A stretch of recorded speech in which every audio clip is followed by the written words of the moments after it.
Olá, eu sou Flávia Bahia, professora de Direito Constitucional, e é com grande alegria que estou aqui hoje com você para conversarmos a respeito de principais decisões do STF com relação ao direito fundamental à saúde.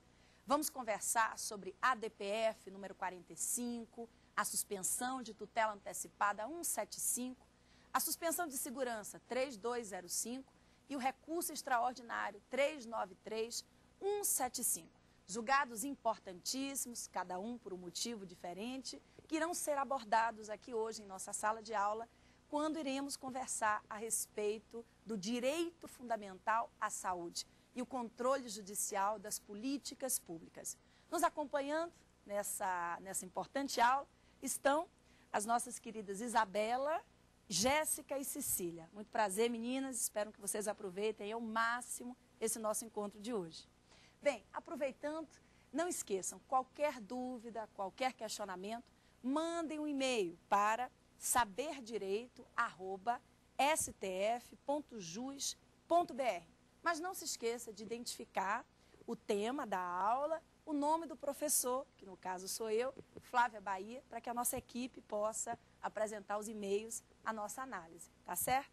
Muito bem, vamos começar a aula de hoje falando sobre ADPF número 45, mas não antes, né? Vamos fazer uma análise de todos os encontros anteriores que foram abordados a respeito do direito fundamental à saúde. Observe, o direito à saúde é hoje apresentado à nossa Constituição como um verdadeiro, um legítimo direito fundamental de segunda geração, muito embora participe de todas as gerações dos direitos fundamentais. O direito à saúde é direito de primeira geração, porque está relacionado à vida, a essa força vital propriamente dita. É de segunda, porque traz as prestações positivas que devem ser realizadas pelo poder público. É de terceira, porque está relacionada aos direitos difusos. Existem sujeitos indeterminados sobre os quais o direito fundamental à saúde recai. Então, é um direito polivalente, é um direito de primeira, de segunda e de terceira dimensão. Já falamos, e vale a pena ressaltar, que é pela primeira vez que o constitucionalismo brasileiro preserva a saúde como um autêntico direito fundamental. As constituições anteriores, as de 1824 e 1891, não avançaram na preservação do direito à saúde. A Carta de 1934 preservou a saúde pela primeira vez, mas como um direito do trabalhador. O texto de 37 se preocupou com a saúde da criança. Em 46 houve apenas regra de competência, determinando à União o cuidado com relação ao tema. Em 67 e 69, nosso constitucionalismo não avançou, em razão dos anos duros da ditadura, e em 88, a saúde encontra o seu apogeu, a principal Constituição na defesa do direito fundamental à saúde. Muito bem, mas a saúde não se realiza sem as políticas públicas. E nessa seara, o que significam as políticas públicas? As políticas públicas ou políticas sociais são ações estatais, são ações administrativas, leis, ações governamentais em geral, que visam cumprir, fazer valer o direito fundamental à saúde. A construção de hospitais, clínicas, postos de saúde, a contratação de médicos, a compra de medicamentos.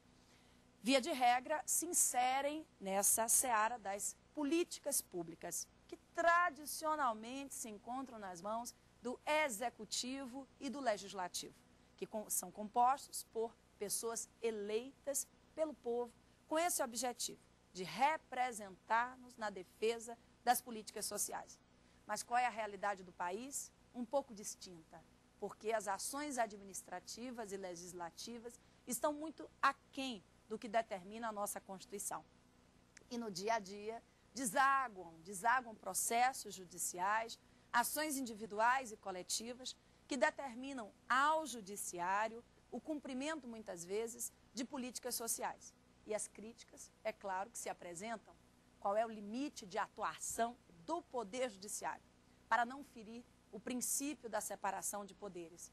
Outra crítica importante, o juiz é legitimado para atuar nas políticas públicas, mesmo não sendo eleito pelo povo? Muito bem, com relação a essa segunda crítica, já trabalhamos, e vale a pena relembrarmos, que os juízes eles são legitimados sim. Muito embora não sejam eleitos pelo povo, o voto não é a única forma de manifestação democrática. O juiz passa, muitas vezes, pelo concurso público, e o concurso público é uma raiz democrática no artigo 37, inciso 2 da Constituição. Temos o 5º constitucional, temos ainda a nomeação de membros do judiciário por aqueles que nós elegemos, ou seja, há uma legitimidade indireta do voto, né, como mais uma manifestação democrática, ou como bem defende Alex, a representação argumentativa é a base principal da atuação do Poder Judiciário. O juiz não justifica a sua atuação democrática pelo voto, mas na fundamentação da sua sentença, que é indispensável a argumentação jurídica, na forma do artigo 93, inciso 9, o juiz explora a nossa Constituição. E convenhamos, é a Constituição mais garantista da história do país. Avançou em termos materiais, processuais e principiológicos. A saúde se encontra presente no artigo 6º da Constituição, no artigo 196, do artigo 196 ao artigo 200. E o 198 ainda foi responsável por determinar a criação do Sistema Único de Saúde, que se tornou realidade por meio da Lei 8080 de 1990. Muito bem, no que tange a uma eventual ofensa à separação de poderes, já tivemos a oportunidade de conversar que a atuação do Poder Judiciário ela vai ser necessária em caso de omissão ou má prestação das políticas sociais. Mas ainda assim, existem alguns limites a serem observados, a começar pelos princípios do mínimo existencial e da reserva do possível. A dignidade da pessoa humana deve ser analisada em contraponto com a reserva do possível. O que é economicamente viável? Não é possível que o judiciário dê decisões que não possam ser executadas, que não possam ser cumpridas. Então, é sempre importante realizar essa ponderação. No mais, escolher medicamentos que já estejam presentes na lista do SUS, evitar a determinação de compra de medicamentos que não estão certificados pela Anvisa, medicamentos que não contam com base na lista do SUS, medicamentos de natureza experimental, para que o direito fundamental à saúde possa se tornar realidade para uma quantidade maior de pessoas, muito embora seja um direito que também possa ser discutido na via individual. Quanto à suposta ofensa ao princípio da separação de poderes, nós sabemos que todos os poderes da República, sem exceção, o Executivo, o Legislativo e o Judiciário, se encontram abaixo do texto constitucional. São poderes vinculados ao Estado democrático de direito. E o artigo 2º da Constituição deixa bem claro que são poderes independentes e harmônicos entre si. A independência está relacionada ao exercício de funções típicas. Cada um possui as suas próprias atividades. O Legislativo compete legislar e fiscalizar, o Executivo administrar, o Judiciário resolver os conflitos por meio da atividade jurisdicional. Então, quando se bate na porta do Executivo, e ela não é aberta, quando se bate na porta do Legislativo, e ela também se mantém fechada, a porta do Judiciário, diz o artigo 5º, inciso 35, não pode ser afastada. O 5º, inciso 35 da Constituição Federal trouxe uma maior responsabilidade para o juiz constitucional. E o texto diz, a lei não pode excluir da apreciação do Poder Judiciário lesão ou ameaça a direito. Então, o que nós defendemos aqui? Uma atuação ponderada, uma atuação razoável, uma atuação bem justificada do Poder Judiciário, se provocado para implementar, determinar o cumprimento de políticas públicas presentes na Constituição, é a realização do constitucionalismo pátrio. Até porque não existe no texto constitucional nenhuma norma a simplesmente explanar um conteúdo comezinho de direito. uma declaração meramente a emprestar um colorido ao texto constitucional. A Constituição, ela precisa ser vivificada. A Constituição precisa ser transformada de um texto ideal para um texto real.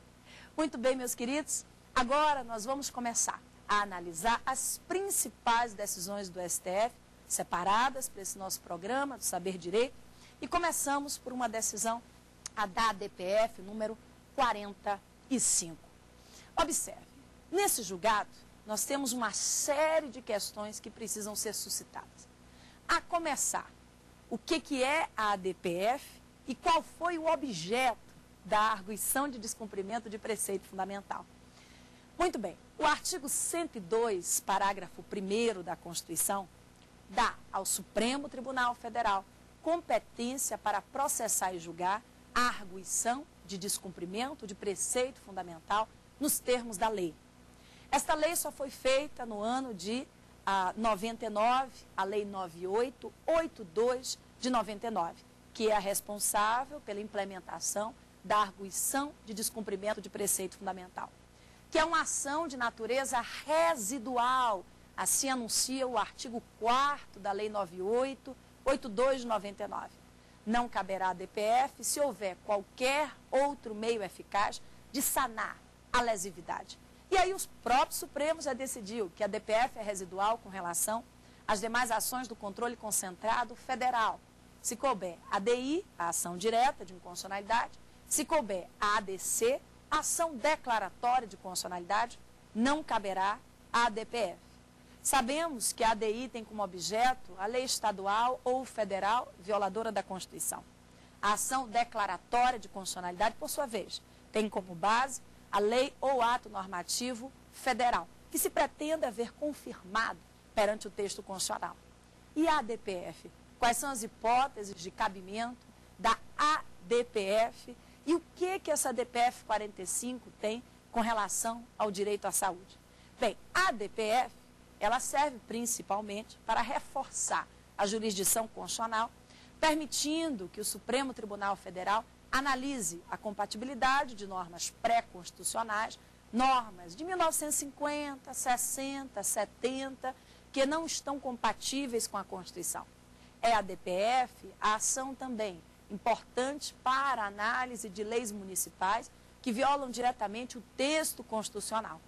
Mas, no artigo 1º da Lei 9882 de 99, nós encontramos uma abertura ainda maior, porque, inclusive, atos do poder público desprovidos de normatividade podem ser objeto da ação. Nós não temos uma lista para compartilhar, de atos do poder público desprovidos de normatividade que podem ser objeto da ADPF.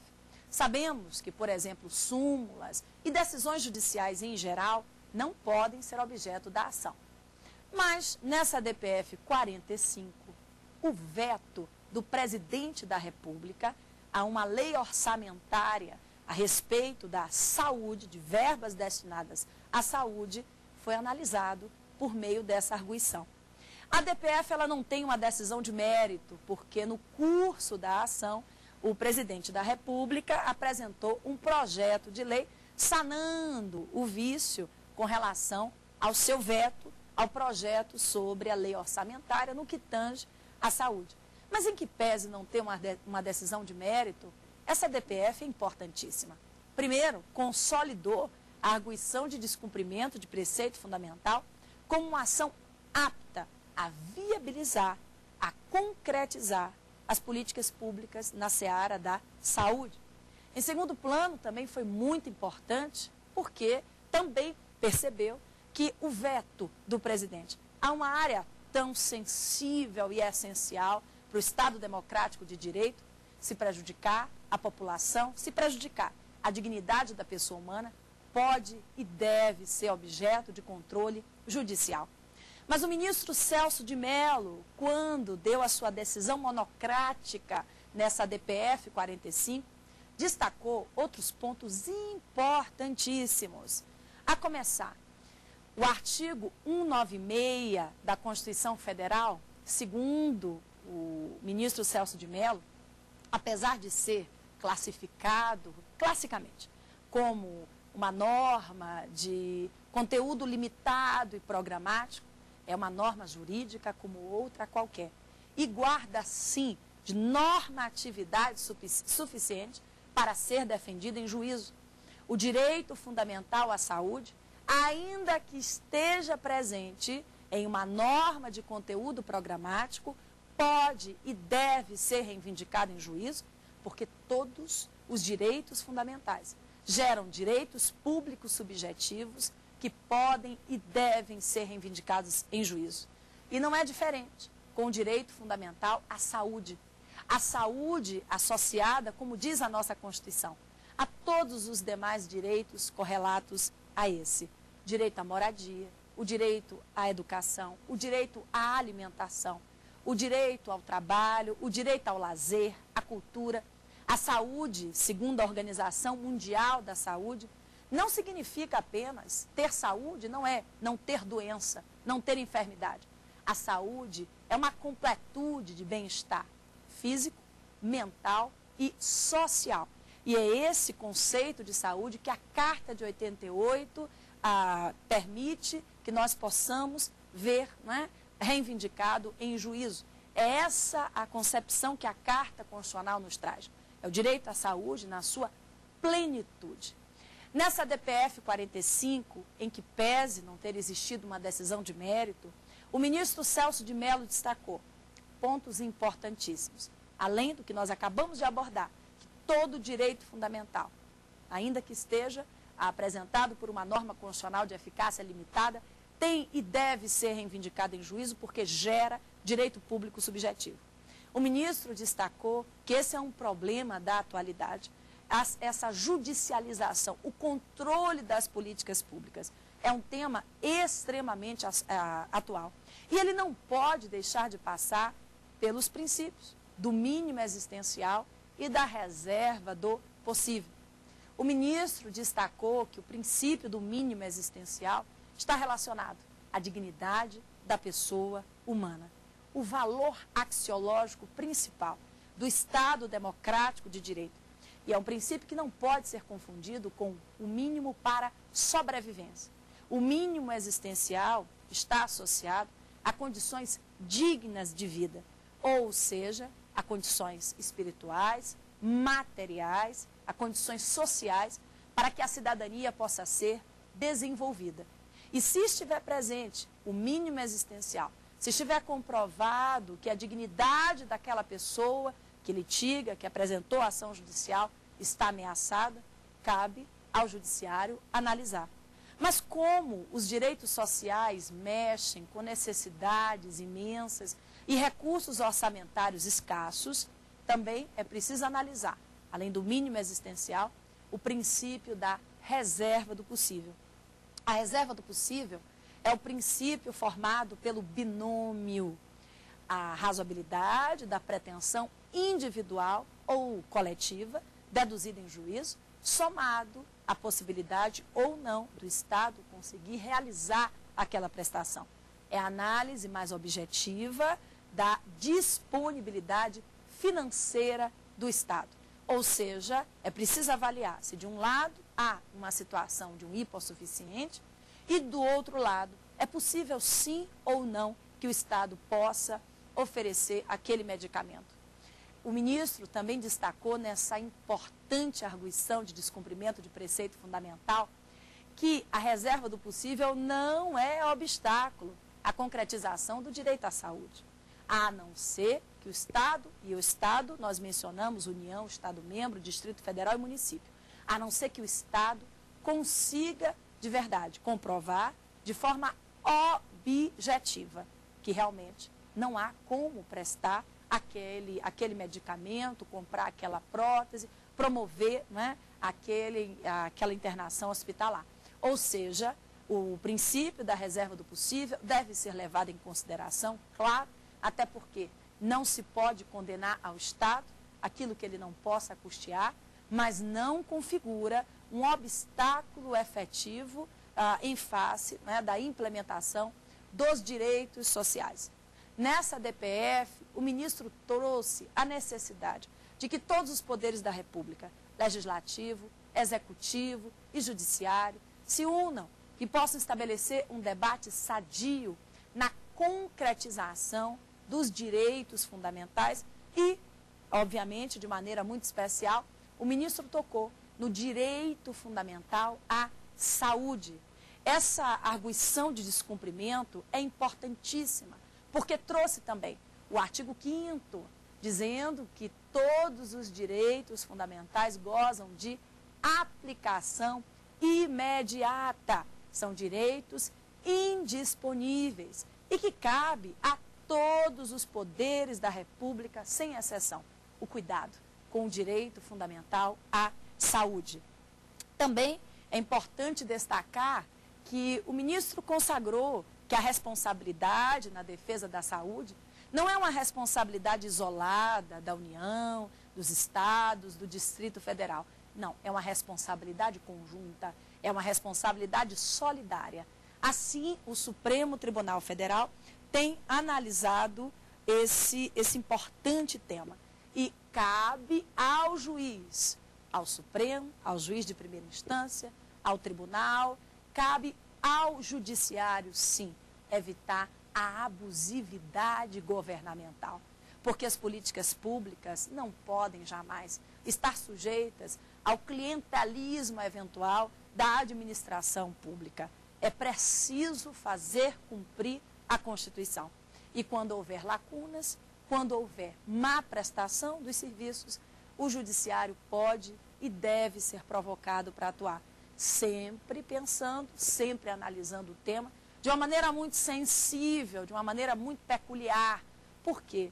Porque as demandas, elas são cada vez mais numerosas, a complexidade das doenças, a falta de saúde preventiva para evitar que o povo padeça de uma doença grave, tudo isso gera no dia a dia uma maior importância para esse tema e é preciso também se cuidar da razoabilidade e da proporcionalidade das decisões, evitando que a microjustiça, a justiça das ações individuais, promova uma repercussão coletiva negativa.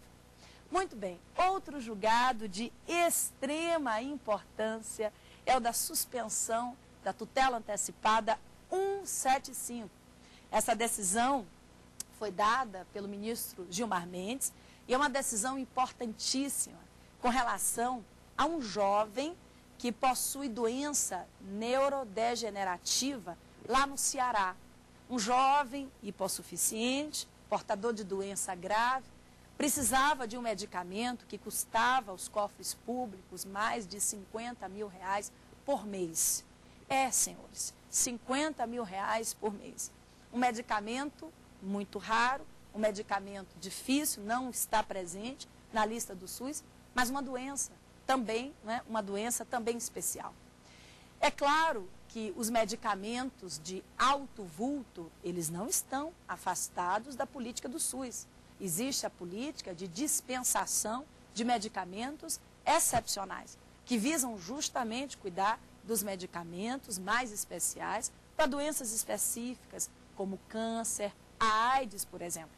Mas as listas do SUS, elas não estão completas, porque as doenças, elas nem sempre são estudadas e analisadas no mesmo momento. As listas, elas vão mudando ao longo da análise feita pelos poderes públicos, das pesquisas que são efetivadas. E a pergunta inicial que o ministro se fez nessa suspensão de tutela antecipada foi: o fato de estarmos tratando de um medicamento de altíssimo vulto exclui a atuação do Poder Judiciário, exclui a possibilidade do fornecimento de maneira alguma. O alto custo do medicamento não é, por si só, motivo para o seu não fornecimento. Na verdade, as políticas sociais precisam estar preparadas também para enfrentar as exceções, as doenças excepcionais, até porque o direito é o direito de todos, A capacidade tributária do país, a contribuição, ela precisa também guardar recursos para atender às necessidades individualizadas. Mas podemos assegurar, e isso foi constatado pelo Supremo Tribunal Federal na audiência pública sobre a saúde em 2009, que na maioria das vezes as decisões judiciais são decisões judiciais que determinam a aquisição de medicamentos que se encontram na própria lista do SUS e que por motivos diversos administrativos não estão à disposição da população. Esse foi um caso isolado, mas um caso importante, né? Porque o Supremo Tribunal Federal acabou destacando outros pontos também cruciais com relação à política social do direito fundamental à saúde. Nesse caso, o jovem ao qual me referi, portador da doença rara, era um jovem do Nordeste, de Fortaleza, e o ministro Gilmar Mendes entendeu que naquele caso, diante do alto vulto do medicamento, a responsabilidade era da União, do Estado do Ceará e de Fortaleza, do município de Fortaleza. Os três entes federativos, a União, o Estado-membro e o município, foram condenados a determinar, a partilhar as verbas, né, os custos para a implementação desse medicamento. E convenhamos, se o Estado não permite a pena de morte, se a Constituição é muito clara em não permitir a pena cruel, em não permitir o sacrifício da vida humana, do criminoso, daquele, né, descumpridor das suas responsabilidades, não pode o Estado, né, ser o algoz de alguém que sofre uma grave enfermidade. Então o ministro deixou bem claro que o alto vulto não afasta a obrigação do tratamento. E, além disso, consagrou que, neste caso, os três entes federativos que mencionei seriam corresponsáveis pela integração do medicamento. Aliás, nessa suspensão de tutela antecipada, o ministro Gilmar Mendes, em várias ocasiões, destacou a responsabilidade solidária na seara da saúde. O artigo 23, inciso 2, diz claramente que é da competência comum da União, dos Estados, do Distrito Federal e dos municípios a implementação do direito fundamental à saúde. O artigo 24, inciso 12 da Constituição Federal, também colabora dizendo que é competência concorrente da União, dos Estados e do Distrito Federal a defesa do direito fundamental à saúde, na sua visão legiferante. E o artigo 30, inciso 7 da Constituição, também colabora dizendo que a preocupação com a saúde é uma preocupação ampla, uma preocupação que deve também, né, a quem deve participar também, o município. E aí, colaborando com a proteção constitucional a respeito do tema, o artigo 34, inciso 7 da Constituição, também diz que a preservação do direito fundamental à saúde é um princípio constitucional sensível, ou seja, caso não seja cumprido, caso o princípio seja violado, é inclusive permitido a intervenção federal. E no plano dos estados, na forma do artigo 35, é possível também a intervenção estadual em prol da dignidade da pessoa humana na preservação do direito fundamental à saúde. Nessa suspensão de tutela antecipada, o ministro Gilmar Mendes ainda destacou que muitos estados, no direito comparado, não sofrem exatamente a mesma problemática. Por quê? Porque as suas constituições não trazem detalhes no que tange às políticas sociais. A Constituição alemã, por exemplo, citada pelo ministro, ela não traz o direito fundamental à saúde com as suas políticas públicas que devem ser desenvolvidas pelos governantes. Mas o nosso constitucionalismo, ele é diferente. É um constitucionalismo de um texto dirigente. É uma Constituição que, à primeira vista que lemos, percebemos, ela quis mudar o país. Como já dizia Ulisses Guimarães, a Carta de 88 pretendeu transformar o brasileiro em cidadão. E o cidadão é aquele que dorme, é aquele que mora, é aquele que trabalha, que lê e estuda e que tem um medicamento quando está doente. Esse cidadão que a gente ainda, né, não vive aí, não vivencia no dia a dia. Mas o ministro Gilmar Mendes destacou a importância do direito fundamental à saúde, que todas as normas constitucionais gozam de normatividade e que, obviamente, em caso de uma má prestação ou de uma política omissa no que tange à saúde, cabe ao juiz, provocado para atuar, não se excusar do dever da atividade jurisdicional. Nessa suspensão de tutela antecipada, o ministro destacou o artigo 196 da Constituição e trabalhou com cada parte do dispositivo. O artigo 196 fala que saúde é direito de todos e dever do Estado. Bem, primeiramente, direito de todos por quê? Não porque é um direito que pertence apenas à coletividade. A saúde é direito individual em primeiro lugar. Já diz o professor Ingo Sarlet, saúde é direito do indivíduo. Mas, como é direito de todos também, é analisado de forma coletiva. É um direito de primeira, é um direito de segunda geração. É dever do Estado? Sim, é dever do Estado, porque, afinal de contas, cabe ao Estado preservar a dignidade da pessoa humana. Mas esse Estado é um Estado plural, é a União, o Estado-membro, o município e o Distrito Federal. Todos os entes numa relação de solidariedade.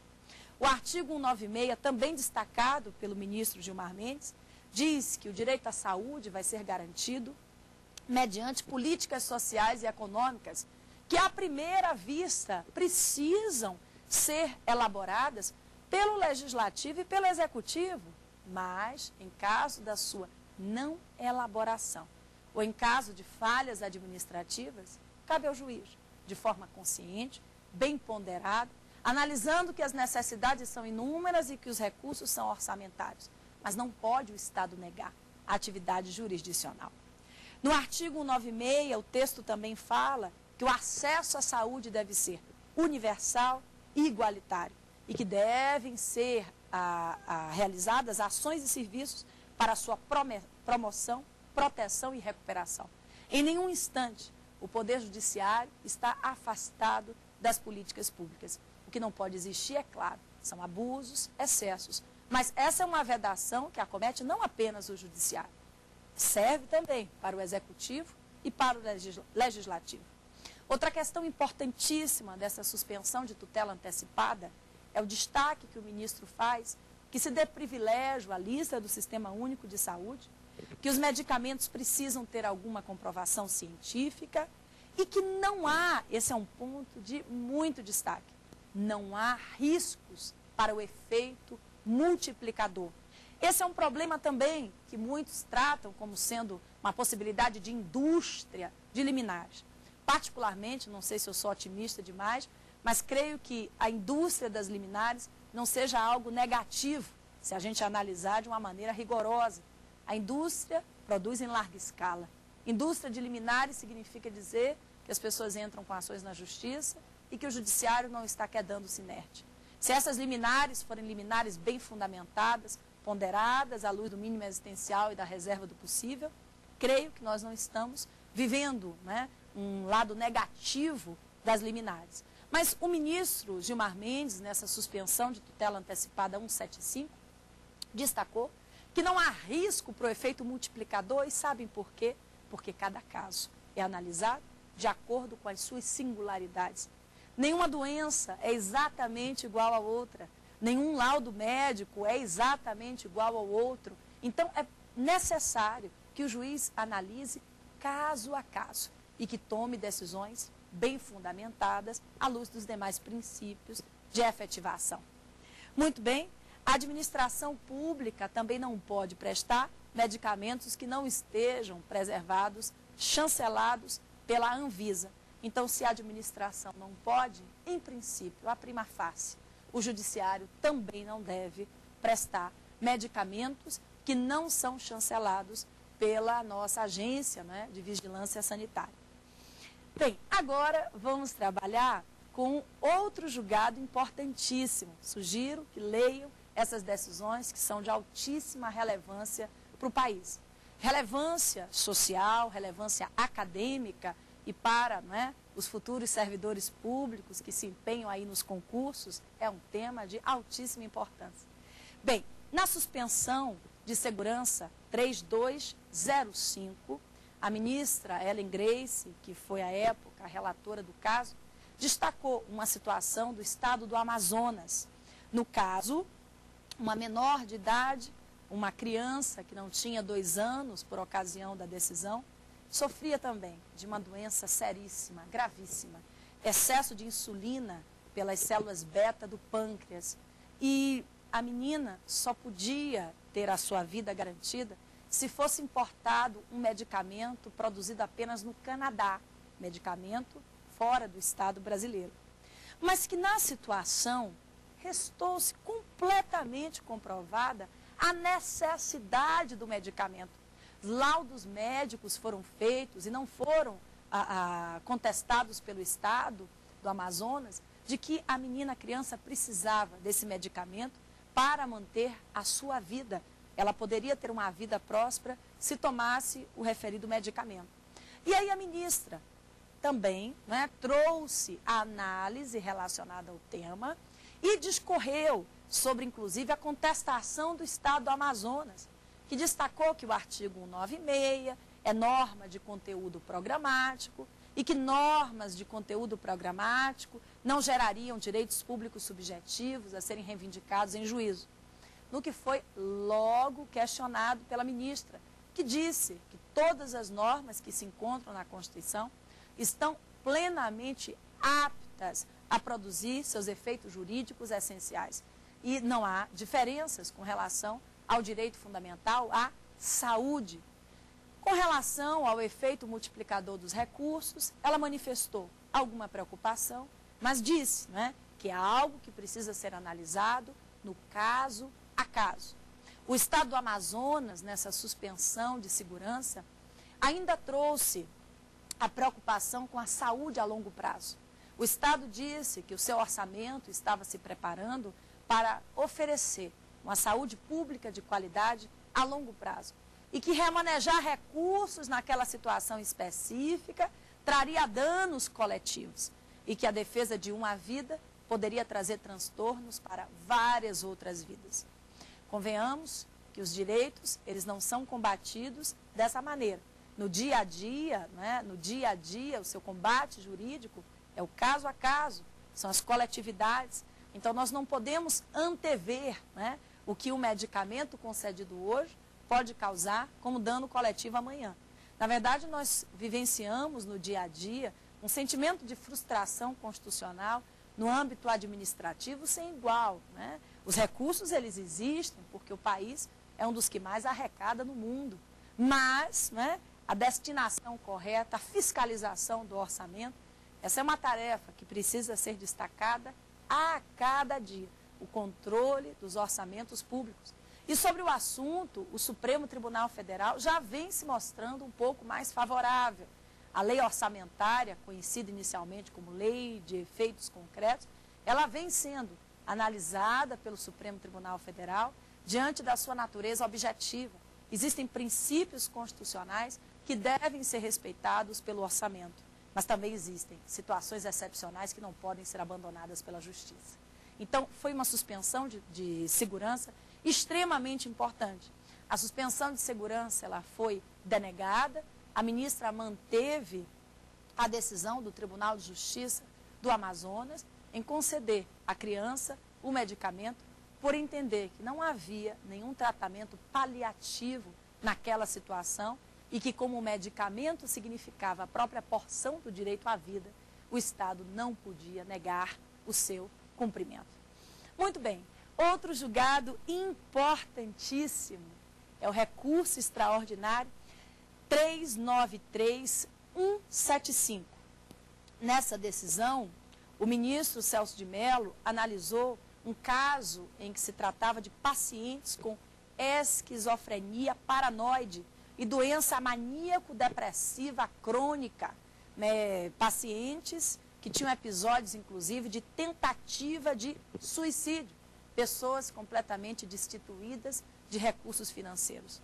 O Tribunal de Justiça do Rio Grande do Sul entendeu, né, em grau de recurso, que não cabia ao Estado prestar o direito fundamental aos medicamentos naquela situação, pois não estava comprovado nos laudos que realmente os pacientes precisavam daquele medicamento caro, que não constava da lista do SUS, e além do mais, que antes de ingressar com a ação judicial, segundo o Tribunal de Justiça do Rio Grande do Sul, nessa situação específica, é imperioso que se esgote a via administrativa.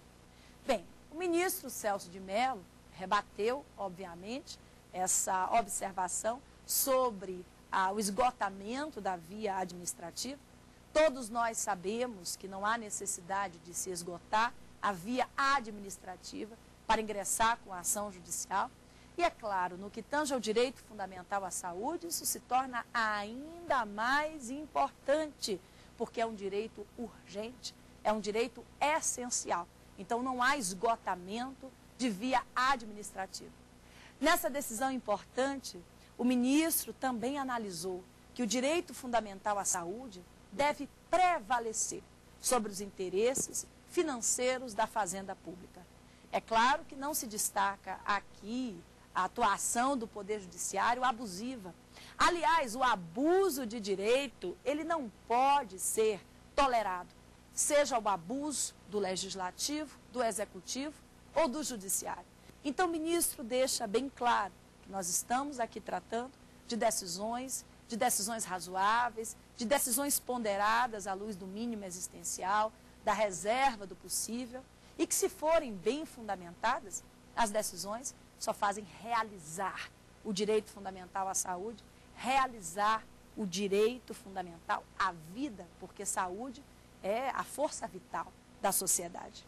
Nesse julgado, o recurso extraordinário foi provido para reformar a sentença do Tribunal de Justiça do Rio Grande do Sul, e o ministro trouxe que o caráter programático do artigo 196 da Constituição não pode se transformar em uma promessa inconsequente, senão é uma frustração constitucional.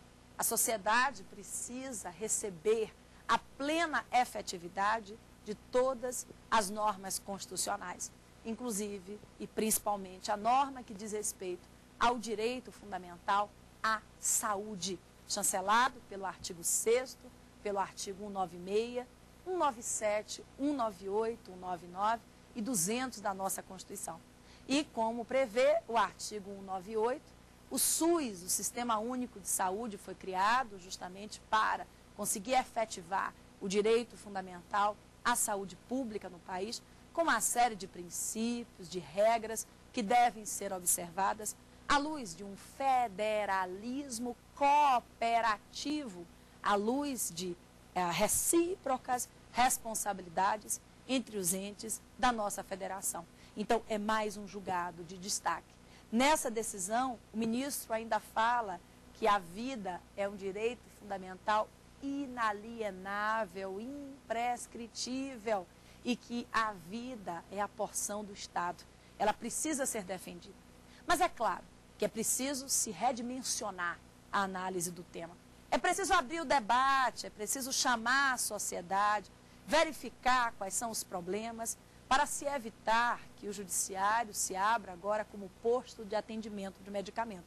Não é isso. Não é isso que nós defendemos. É uma atuação judiciária consciente e bem fundamentada, realizando o Estado democrático de direito. Bem, agora eu vou perguntar às moças, às meninas que estão aqui nos assistindo, se temos dúvidas? Tenho, professora. Pois não. A respeito da ADPF, se qualifica como um instrumento idôneo e apto a concretizar e viabilizar políticas públicas previstas na Carta Política? Maravilha. A arguição de descumprimento de preceito fundamental, que, como já dissemos, foi criada pela Constituição de 88, implementada pela Lei 9882 de 99, se mostrou um instrumento idôneo e apto, sim, para realizar a política pública na seara da saúde, no julgamento da DPF 45, está lá no informativo 345. O ministro Celso de Mello destacou que a DPF é uma ação importante na defesa do direito fundamental à saúde e, neste julgado, analisou o veto presidencial na seara da lei orçamentária que versava sobre saúde pública. Apesar de não ter existido uma decisão de mérito, entendo que ali foi o caso inicial, o leading case, assim chamado, de defesa da ADPF como instrumento de fiscalização das políticas públicas, até porque a ADPF, diferente da ação direta de inconstitucionalidade, da ação declaratória de constitucionalidade, não tem como objeto apenas a lei. O artigo 1º da Lei 9882 de 99 dá uma abertura maior. Diz que a ADPF pode cuidar, inclusive, de atos do poder público desprovidos de normatividade. Então, é uma ação excelente do controle concentrado, abstrato de constitucionalidade, que pode se destinar à implementação do direito à saúde. Mais alguma dúvida, meninas? Pois não, querida. Eu queria saber se há a possibilidade de se atribuir ao Poder Judiciário o encargo de implementar políticas públicas. Maravilha, essa é a questão do momento, não é? Se é possível determinarmos ao Poder Judiciário a implementação das políticas sociais. Observe, em primeiro lugar, as políticas devem ser organizadas pela administração. A Constituição diz isso no artigo 196. Então, que os nossos administradores, no plano municipal, estadual, distrital e federal, organizem de que maneira será prestado o direito fundamental à saúde. Que o Ministério da Saúde, que as secretarias de Estado, as secretarias de município se envolvam numa visão positiva em defesa da saúde. Mas sabemos, né, que os poderes falham, sabemos que há fragilidades administrativas e por motivações, né, completamente diferentes. Em caso de má prestação ou de atuação omissa do Poder Judiciário na realização das políticas sociais, é cabível sim, aliás, é cabível e necessário que se provoque o Poder Judiciário. O Poder Judiciário que atua de maneira completamente legítima. O artigo 5º, inciso 35, traz responsabilidades para o juiz constitucional. Responsabilidades para implementar políticas públicas em caso de omissão ou de má prestação. Mas não podemos deixar de lembrar que as necessidades são inúmeras, os recursos orçamentários escassos e que há sempre necessidade de ponderação. Porque o judiciário não pode se transformar, né, em fila de atendimento, de recebimento de medicamento. Não é essa a atuação do Poder Judiciário. Mas, ao mesmo tempo, também não se pode prejudicar o acesso à justiça, não é possível negar o cumprimento do direito fundamental à saúde. Então, a resposta é afirmativa, muito embora, né, estejamos falando de respeito também a outros princípios constitucionais, sem excessos, sem abusos, sem arbitrariedade, sem colocar a ideologia acima da justiça. Até porque a nossa Constituição de 88 já é um texto importantíssimo, principiológico, que agrega inúmeros valores relacionados ao direito fundamental à saúde. Muito bem, obrigada meninas pela participação. Fazendo um resumo, uma síntese do que nós conversamos até agora. Observem.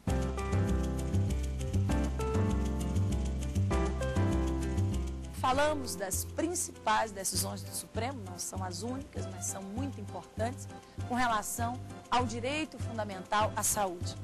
O ponto comum da ADPF, do recurso extraordinário, da suspensão de segurança e da suspensão de tutela antecipada, o ponto comum é que a alta corte do país, o Supremo Tribunal Federal, concorda que o tema é extremamente polêmico, é um tema sensível, é preciso se abrir o debate, se redimensionar a preocupação com relação à saúde. É preciso que cada poder realize da melhor maneira possível as suas funções. No recurso extraordinário, o ministro Celso de Mello ainda reforçou a importância do controle judicial das políticas públicas para a realização da dignidade. Muito bem, meus queridos, por aqui paramos, né, agora, muito embora ainda temos algum encontro para conversar sobre esse importante assunto. Mas não quero me despedir antes, né, de dizer a vocês que qualquer dúvida deve ser encaminhada para o e-mail saberdireito@stf.jus.br, Quem quiser rever as nossas aulas, é só acessar www.youtube.com/saberdireitoaula. E também, né, não esqueçam, temos vários outros programas da família Saber Direito, que estão aí à sua disposição. www.youtube.com/saberdireitoresponde e www.youtube.com/saberdireitodebate. Até a nossa próxima oportunidade de encontro.